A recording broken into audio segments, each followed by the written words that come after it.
As expected, Microsoft delivered on its promise to focus on software for the Xbox One during its E3 press conference. The Xbox One was seriously due for a meaty showing of software after their game-poor console debut on May 21, though they weren't the only major publisher that came out swinging aimed with plenty of juicy exclusives. Sony already had a solid lineup, which they only strengthened in their conference today. The question is though, who had the best showing in the battle of the exclusives, Microsoft or Sony? Microsoft started out its conference with Crytek's Rise. It seemed as if the game will feature combat sequences that are driven by QuickTime events. The Roman-themed action game was previously a Kinect exclusive, though it now uses a traditional controller. Another big action game on the horizon for Xbox One is Quantum Break. The game is being developed by Remedy Entertainment and promises to blur the line between television and gameplay. Another exclusive for Xbox One is Forza Motorsport 5. Turn 10 said the game will run at 60 frames per second and will include a drivatar, which is designed to race the player's car while they're away to accrue points. AI is said to have been revamped for the game so that drivers will respond more realistically and react accordingly in the way they move around the track. Another showcase title was Dead Rising 3.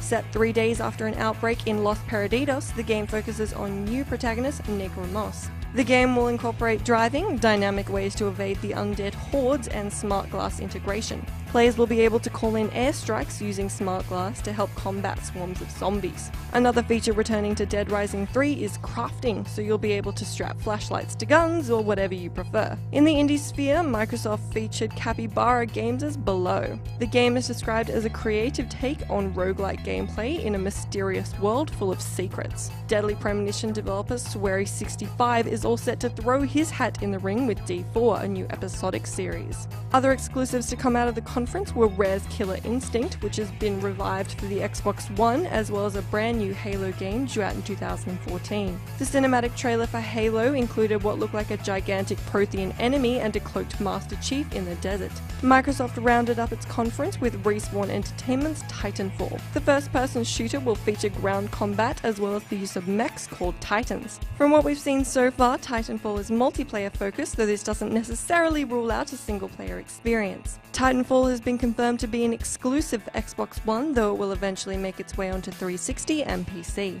PlayStation broke out the exclusives as soon as possible, and one of the titles they started out with was Killzone Shadowfall. The publisher has been heavily showcasing the next-gen title, which is set 30 years after the events of Killzone 3. Shadowfall will take place on planet Vector, which has a Cold War-esque atmosphere, as the Helgens and Vectans are living divided by a towering security wall. Another game set to take advantage of the PS4 is Infamous Second Son. The sequel to Infamous 2 will depict a city controlled by the DUP, a police force set up to maintain control in a world of superheroes who are called bioterrorists.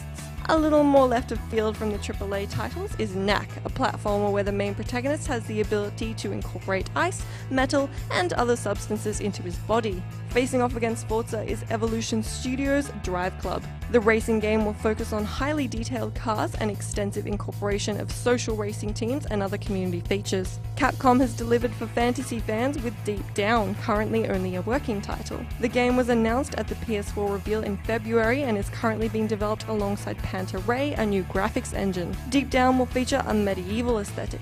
Final Fantasy Versus 13 has resurfaced as Final Fantasy 15 and will carry on the franchise with a brand new set of characters. Alongside this reveal came news of Kingdom Hearts 3, which Square Enix claimed is currently in development.